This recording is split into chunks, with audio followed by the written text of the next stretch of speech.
नमस्कार, आप देख रहे हैं हम लोग और मैं हूं अजय कुमार। पुलिस का नाम आते ही आपके जहन में क्या तस्वीर उभरती है? ऐसा लगता होगा जैसा कि एक बहुत ही क्रूर आदमी आपके सामने खड़ा है, जो आपके सामने इस तरीके से बात करे कि कहीं से जरा पान की पीक वीक निकल रही हो, जरा वो घूस घूस की बात करता दिखाई दे, और या उससे भी कहीं ज्यादा एक ऐसी बदनुमा तस्वीर आती है पुलिस को देखते ही कि दिल में कहीं डर बैठ जाता है। क्या वाकई में पुलिस वाले ऐसे होते हैं? यकीन मानिए, ये छवि एक ऐसी छवि है जो तथाकथित तौर पर दानवों की छवि है, जिसे हम लोगों ने पुलिस वालों पर चिपका दी है। पुलिस वाले हमारे और आपकी तरह होते हैं। कहीं मामलों में हम तो ऐसा कहना पसंद करेंगे कि पुलिस वाले शायद एक ऐसे इंसान होते हैं जिनकी इंसानियत शायद हम देख ही नहीं पाते उनके घर वालों के अलावा, क्योंकि वो अपनी छवि में इतने बंधे हुए होते हैं। आज कुछ ऐसे पुलिस वालों से आपकी मुलाकात करवाएंगे जिनकी बातों को सुनकर, जिनके भाव को सुनकर आप यकीन करने लगेंगे कि अगली बार पता चला कि किसी चालान को काटते समय कोई पुलिस वाला आपको कविता के साथ चालान काटता हुआ दिखाई दे। जी हां, यह संभव है। दिल्ली की सड़कों पर ही नहीं, हिंदुस्तान के कहीं पर भी, किसी भी कोने में आप चले जाएं, ऐसा संभव है। सबसे पहले एक छोटी सी रिपोर्ट और उसके बाद ऐसे 3 पुलिस वालों से आपको हम मिलाएंगे जिनसे मिलने के बाद पुलिस की छवि वाकई में तब्दील हो जाएगी। गुरुदासपुर जैसा आतंकी हमला हो या मुंबई में 26/11 का अटैक, देश में दिवाली की तैयारी हो या गणेश चतुर्थी जैसा पावन पर्व, बस हर वक्त मोर्चे पर तैनात रहो। यही दर्द है हमारी पुलिस का। ड्यूटी निभाने में अपना शौक तो क्या, नाते रिश्तेदार तक छूट जाते हैं। बच्चों की भी अक्सर यही शिकायत होती है कि पापा घर कब आओगे। परिवार को वक्त दें भी तो कैसे, मजबूरी है। देश के नाम पर मर मिटने की कसम जो खाई है। ड्यूटी पर गोली खाते पुलिस के जवानों को आपने कई बार देखा होगा। ऐसे भी मामले सामने आए जब पुलिस के जवान बदमाशों की गाड़ी तले रौंद दिए गए। लेकिन आज हम आपको दिखाने जा रहे हैं पुलिस का एक ऐसा चेहरा जो पुलिस की सख्त और मजबूर छवि से थोड़ी हटके है।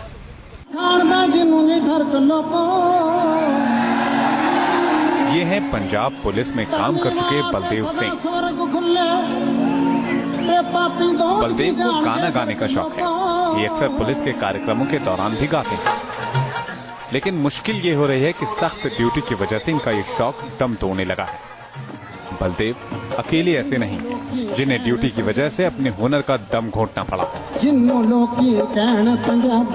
लेकिन कुछ जाबाज ऐसे भी हैं जो इस कड़े शेड्यूल के बावजूद अपने शौक को जिंदा रखे हुए हैं।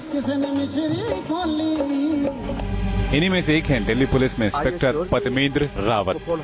पद्मेंद्र जी को एक्टिंग का शौक है और इनका ये शौक लगातार परवान भी चढ़ रहा है। सीरियल एयरलाइंस में अपने एक्टिंग का जादू दिखा चुके हैं और अब ये एक फिल्म में भी एक्टिंग कर रहे हैं। बट हम लोग चाहे उसकी जरूरत नहीं है अंकल। Team News Nation. जी हाँ, ऐसे पुलिस वाले जो अभिनय करते हैं, जो गाना गाते हैं, जो एक तारा बजाते हैं, जो शेर पढ़ते हैं, जो कविताएं करते हैं। आइए आपसे कुछ ऐसे ही लोगों से मिलवाते हैं। हमारे साथ पवन कुमार जैन साहब मौजूद हैं, एडीजी मध्य प्रदेश, इस वक्त हमारे साथ हैं। हमारे साथ पद्मेंद्र रावत जी हैं जो कि इंस्पेक्टर दिल्ली पुलिस में हैं, और सुमित प्रताप सिंह जी हमारे साथ मौजूद हैं, पुलिस कांस्टेबल हैं, कविता करते हैं, ये भी हमारे साथ मौजूद हैं। शुरुआत पवन जी मैं आपसे करूंगा। पुलिस वालों की एक छवि होती है, माना जाता है कि बड़े सख्त मिजाज लोग होते हैं, बहुत ही कठोर दिल, और उससे भी बड़ी दिक्कत यह है कि पुलिस वालों से बात करने में अच्छों की हालत खराब हो जाती है। हमारे जैसे लोग भी बहुत डरते हैं। लेकिन ये बताइए कि ये कविता के माध्यम से अपनी बातों को कहने का ये जो आपने रास्ता निकाला, क्या ये आप शुरू से ऐसा करते रहे या सख्ती की इस ड्यूटी में कविता आपके लिए आपके जीने का एक दूसरा सहारा है?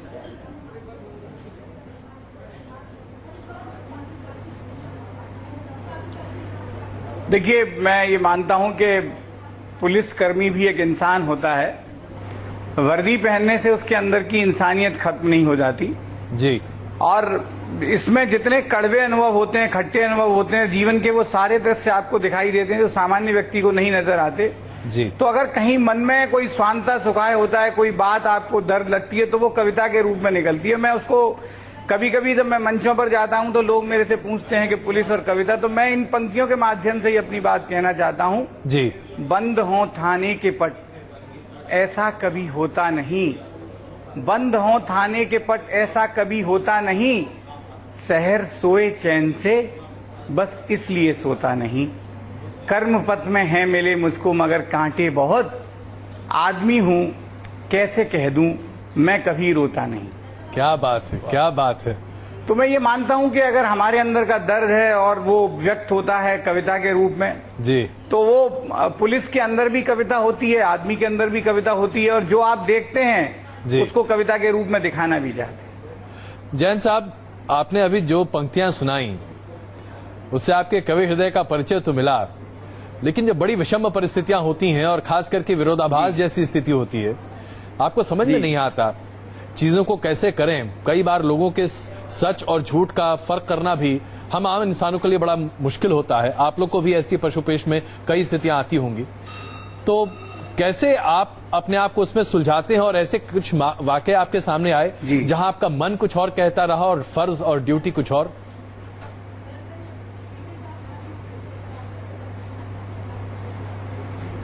नहीं, मैंने कहा ना कि पुलिस की जो विषम परिस्थितियों में काम करती है, आपने अपने उस जो आपने परिचय दिया उसमें कहा भी कि हम कल्पना नहीं कर सकते। मैं केवल एक चीज कहना चाहता हूं कि मैं केवल एक उम्मीद रखता हूं, मैं अपने जीते जी वो दिन देखना चाहता हूं हिंदुस्तान में जी, कि जब पुलिस वाले होली, दिवाली, ईद, दशहरा, वैसाखी, दुर्गा और गणेश अपने परिवार के साथ मनाएं। उम्मीद भी करता हूं कि हिंदुस्तान में ऐसे कभी दिन आए, क्योंकि एक ऐसा सरकारी कार्यालय होता है जिसके नसीब में कभी ताला नहीं होता। तो निश्चित रूप से आप जब सुबह कभी जैसे ही आप कहीं ड्यूटी पर जाते हैं, कहीं खबर आती है कि कहीं ये घटना हो गई, कहीं मर्डर की खबर आती है, कहीं पर कोई दूसरी घटना की खबर आती है, आपको तुरंत वहां पहुंचना होता है। तो इन सबके बीच में निश्चित रूप से आप एक इंसान हैं, आपका परिवार है, आपकी तमाम चीजें हैं, वो कठिनाइयां आपके साथ चलती हैं। लेकिन उसके बावजूद मैं कह सकता हूं कि इस मुल्क में जिस तरह की ड्यूटी पुलिस ने दी है और जिन समस्याओं से निजात दिलाई है, वो दूसरे देशों की पुलिस के लिए अकल्पनीय होगा, क्योंकि दूसरे देशों की पुलिस में ड्यूटी के घंटे भी तय होते हैं, छुट्टी के दिन भी तय होते हैं। केवल हिंदुस्तान ऐसा है जहां ड्यूटी के घंटे भी तय नहीं है और छुट्टी का दिन भी तय नहीं है। तो आप उससे पुलिस की व्यवस्था समझ सकते हैं। कई बार ऐसी स्थिति होती है, लेकिन कानून जो कानून में है उसी के अनुसार आप काम करते हैं। कहीं पर कोई घटना होती है हत्या की और पूरा बाजार बंद हो जाता है, फिर आप कई दिनों तक लोगों से पूछते हैं कि आप उस वक्त कहाँ थे, तो लोग कहते हैं कि मैं तो उस दिन वहां घटना स्थल पर नहीं था। कई बार लोग कहते हैं कि पुलिस को गवाहों की जरूरत क्यों होती है, तो मैंने उनसे एक सवाल यही किया था कि अभी तक ऐसी कोई मशीन नहीं बनी है जो मरने वाले से पूछ सके कि तुम्हारा कातिल कौन है। और जब तक इस तरह के प्रयोग नहीं आएंगे तब तक हमें गवाहों की जरूरत होगी। तो हो सकता है कि लोगों को ऐसा लगता हो कि पुलिस गवाहों को क्यों ढूंढती है, क्योंकि अगर हम कोर्ट में बिना सबूत के कोई चीज पेश करेंगे तो कोर्ट उसको खारिज कर देगा। तो हमें कई बार कानून सम्मत वो काम करने पड़ते हैं जो हो सकता है जनता को उतने अच्छे न लगते हों। और दूसरी चीज जो है, सबसे बड़ी बात यह है कि लोग कभी इस त्रासदी को भी समझें कि कोई व्यक्ति सुबह हत्या के स्पॉट पर है, दोपहर को वो लूट के स्पॉट पे जाता है, शाम को बलात्कार के पे जाता है, फिर एक आत्महत्या का आता है, वो दिन भर ऐसे दृश्यों से हमेशा रूबरू होता है। उसके दिमाग पर इन घटनाओं का एक प्रभाव पड़ता है। अगर आपके कोई परिवार का नजदीकी काल कलवित हो जाए तो आप महीनों तक, सालों तक उस वेदना को जीते हैं। वो पुलिस वाला उन सारे दृश्यों के साथ रहता है, फिर वो अपने परिवार के साथ भी जाता है और फिर सामने से उसको हिकारत मिलती है हर तरफ से। कोई उसको मैं कहना नहीं चाहता, लेकिन जिस तरह की टिप्पणियां पुलिस के बारे में की जाती हैं, हमने कभी पुलिस को यह तो सोचा नहीं है कि हमने अगर उनके त्योहार अच्छे निकाल दिए तो कोई साधुवाद व्यापित करने जाए। कांटे, पत्थर, नफरत, गाली, इनसे मेरी हस्ती है। फूल, मोहब्बत, इज्जत, ताली, जाने कैसी बस्ती है। मुझे भी ऐसी बस्तियों की तलाश है जो पुलिस को फूल, मोहब्बत, इज्जत दे, जो कहे कि नहीं आप 16 घंटे काम करते हैं, आप होली दिवाली नहीं मनाते। इसमें तो मैं आपसे ये कह सकता हूँ, न्यूज नेशन ने में कांटे मिलते हैं। बिल्कुल, न्यूज नेशन ने पहले भी हमने कई बार ऐसा दिखाया है कि हमारी पुलिस जिन विषम परिस्थितियों में काम करती है, वाकई में आप हैं तो हम चैन से सोते हैं, इसमें कोई दो राय नहीं है। और ये बात कहते हुए मुझे जरा भी गुरेज नहीं है कि अगर पुलिस ना काम करे तो पता नहीं इस देश का क्या होता दिखाई दे। सुमित जी, एक कवि हृदय अभी हैं, दूसरे कवि आप हैं, आप लेकिन उनके से उम्र में बहुत छोटे हैं।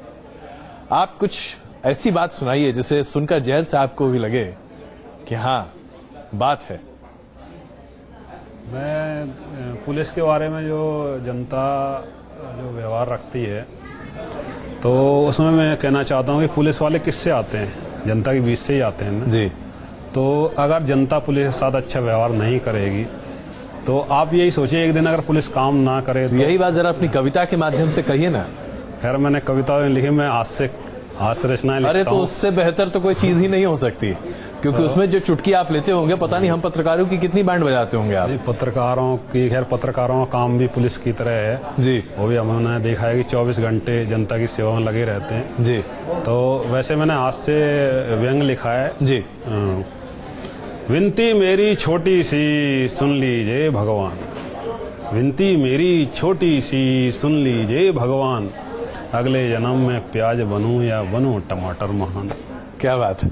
आम आदमी बनने में भगवान क्या है रखा, जी आम आदमी बनने में भगवान क्या है रखा, महंगाई और किल्लत का स्वाद ही इसने चखा।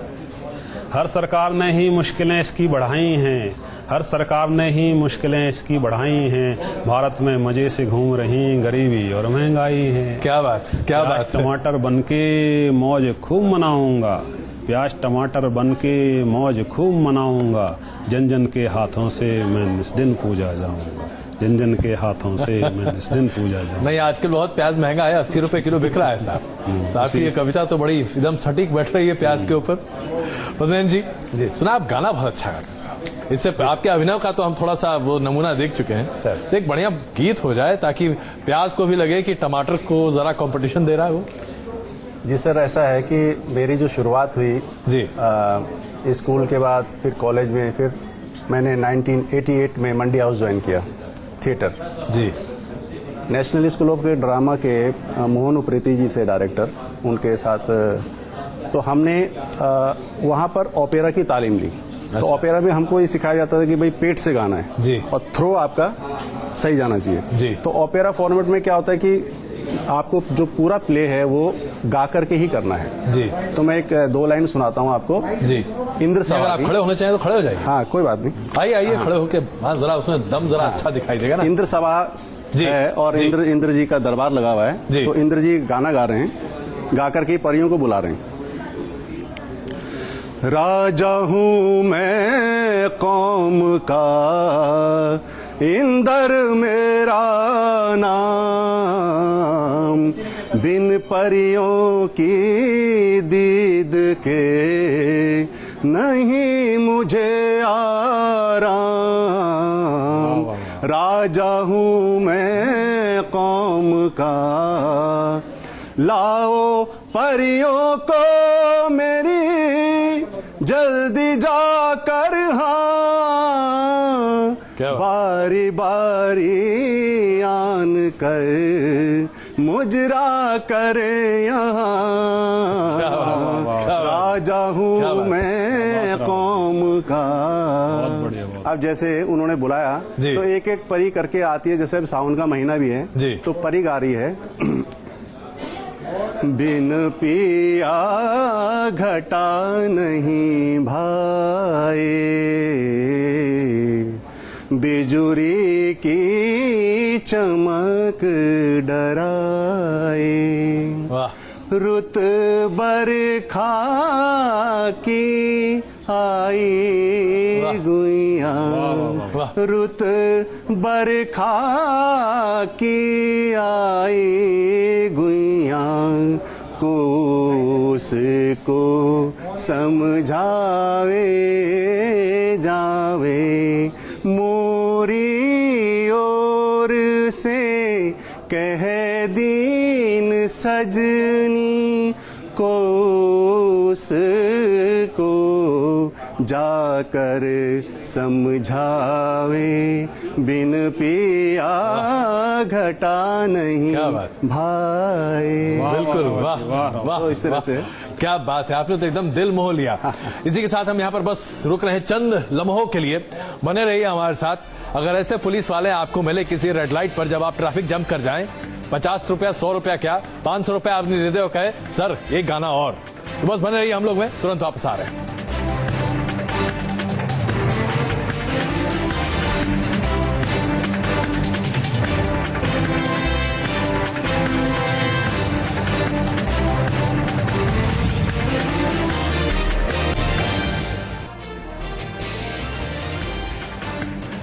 आप देख रहे हैं हम लोग, और आज हम कुछ ऐसे पुलिस वालों को आपके सामने रख रहे हैं जिन्हें देखने सुनने के बाद आपकी छवि अभी तक जो है, जो धारणा है पुलिस के बारे में, मैं यकीनी तौर पे कह सकता हूं तब्दील हो जाएगी।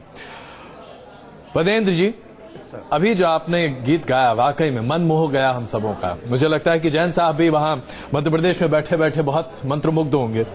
लेकिन अभिनय का जौहर भी आप जबरदस्त दिखाते हैं। आपने सीरियल में जो अभिनय किया वो तो हमने देखा, और क्या क्या कर रहे हैं आप? सर, मेरी अभी एक फिल्म आई है, इब्न बतूता जी, वो तो रिलीज हो चुकी है। एक 18 सितंबर को डायरेक्टर हैं अनिल बलानी जी, जिनकी एक फिल्म आई थी रक्त बीज, तो उनकी डायरेक्शन में एक फिल्म बन रही है इश्क क्लिक, जो 18 सितंबर को रिलीज होगी जी। अध्ययन सुमन उसके हीरो हैं, और एक पुलिस वाले का इससे कहाँ संबंध हो गया भाई? तो सर, मैंने उसमें एक कैरेक्टर किया प्रभाकर का जी, जो जिसकी एक एड एजेंसी है जी। और ये फिल्म अनिल बलानी जी ने बहुत अच्छी इसमें डायरेक्शन दी है। और अपने तो आप किसी की नकल अकल भी कर लेते हैं क्या? नकल वगैरह तो थोड़ा बहुत कर लेते हैं। तो एक छोटा सा हो जाए, इससे पहले वक्त बड़ा कम है हमारे पास। गायकी में जी रफी साहब की आवाज में 2 लाइन सुनाता हूँ, रफी साहब का जी। बिल्कुल। तेरे मेरे सपने अब एक रंग है, हो जहां भी ले जाए राहें हम संग हैं। तेरे मेरे दिल का तय था एक दिन मिलना, जैसे बाहर आने पर तय है फूल का खिलना। ओ मेरे जीवन साथी, तेरे मेरे सपने। क्या बात है। और किशोर दा की आवाज में जी, उनका स्टाइल थोड़ा सा हाँ, गले को जी जी। कोरा कागज था ये मन मेरा, लिख लिया नाम इसमें तेरा। सांझ को फूलों के खिलने से पहले, तेरे मेरे नैनों के मिलने से पहले। कहाँ थी ये बातें, मुलाकातें, ऐसी रातें। सूना आंगन था जीवन मेरा, लिख लिया नाम इसमें तेरा। क्या बात है, क्या बात है। वक्त होता तो वाकई में हम आपको बिल्कुल छोड़ते नहीं यहाँ पर। जैन साहब, एक सिर्फ शबीर साहब की जी, उनका स्टाइल कैसा था जी? पर्वतों से आज मैं टकरा गया, तुमने दी आवाज लो मैं आ गया। क्या बात है, क्या बात है। वाकई में अगर हम आपको यहाँ नहीं देख रहे होते तो लगता कि वाकई में। जैन साहब, मैं क्षमा चाहता हूं, वक्त जरा कम है, लेकिन मैं गुजारिश करना चाहूंगा। पुलिस के कठिन पथ की बात तो आपने की, लेकिन एक कवि दिल प्यार मोहब्बत की बातें भी बड़ा जबरदस्त तरीके से करता है। तो कोई ऐसी कविता, कोई ऐसा शेर जो आपके उस पहलू को हम सबों के सामने रखे। कोई तो ऐसा गीत होगा जो आपने कभी किसी के लिए गुनगुनाया होगा। लेकिन हम बस्ती में रहते हैं, शहर में, गांव में, नगर में, कहीं भी रहते हो, अगर हम अपनी माँ, बहन और बेटी की चीख नहीं सुनेंगे तो हमें और जानवरों में कोई अंतर नहीं रह जाएगा जी। हम मानव हैं, हमको माँ की चीख सुनाई दे, फूलों पत्तों में जीवन का रूप दिखाई दे। जंगल में अच्छे लगते हैं जंगल के कानून, इंसानों की बस्ती है कुछ फर्क दिखाई दे। इंसानों की बस्ती है कुछ फर्क दिखाई दे। क्या बात है, बहुत खूब, बहुत खूब। जैन साहब, मैं क्षमा चाहता हूं, वक्त की कमी है, वरना वाकई में हम इससे काफी आगे बढ़ाते। मैं केवल एक चीज और आपके माध्यम से पूरे देश से जी, मैं क्षमा चाहता हूं जैन साहब, मैं क्षमा चाहता हूं, वक्त की बहुत कमी है मेरे पास, बस 1 मिनट का वक्त बचा है। सुमित जी, बस चलते चलते कुछ ऐसा व्यंग जो कि आज, जैसे कि अभी जैन साहब ने कहा, कम से कम हमें भी लगे। व्यंग तो नहीं, हम तो हास्य कवि के तौर पे आए हैं। तो मैंने एक रचना बनाई थी जी, कि पुलिस की ट्रेनिंग के ऊपर, क्योंकि मैं पुलिस वाला हूँ तो लोगों को पता चलना चाहिए पुलिस की ट्रेनिंग किस प्रकार होती है। जी। मेरी पुस्तक आई थी इसी नाम से, तो जी। मैंने उसमें कविता की थी, पुलिस की ट्रेनिंग है मुसीबतों की रेनिंग, हर काम करना है जल्दी, शरीर दर्द करे तो लो हल्दी, दौड़ चाल में ही चलना है, बड़े ओहदे की इज्जत करना है, क्लास लेना जरूरी है पर सोना भी मजबूरी है, क्योंकि वर्कआउट है तगड़ा, उस्ताद देते हैं रगड़ा, थकान होती है भारी, जबकि मैं इकट्ठी क्लास सारी, पढ़ने की चाहत है पर नींद नहीं देती राहत है, प्रवचन भी जाना है, चलना ना कोई बहाना है, देखेंगे सुधांशु महाराज पर आवाज होगी ना साफ, सपनों में खोएंगे आधे वहां सोएंगे, शाम को प्रोग्राम है, अफसरों का फरमान है, उसके बाद रोल कॉल है, जी का जंजाल है, अभी पासिंग आउट बहुत दूर है, हमें मेहनत करनी भरपूर है, ऐसे ही दिन कटेंगे पर हम पीछे ना हटेंगे, और पूरी होगी ये ट्रेनिंग, फिर बंद होगी मुसीबतों की ये रेनिंग। बहुत बहुत धन्यवाद आप जाते तीनों जाते का। बस एक लाइन जी। शौर्य सिंह जी के निर्देशन में मेरी एक आने वाली फिल्म है भौरे, जिसकी शूटिंग आजकल दिल्ली में चल रही है। तो चलिए, बहुत बहुत आप सबों को शुभकामनाएं और बहुत धन्यवाद, आपने अपना बहुमूल्य वक्त हमें दिया। और पुलिस का ये चेहरा आज जो हमने आपके सामने पेश किया, याद रखिएगा वो भी इंसान है, शायद हमसे बेहतर ही सही, क्योंकि वो ज्यादा मेहनत करते हैं, तभी तो हम ज्यादा सुरक्षित सोते हैं। हम लोग में आज के लिए बस इतना ही। लगातार देखते रहिए न्यूज़।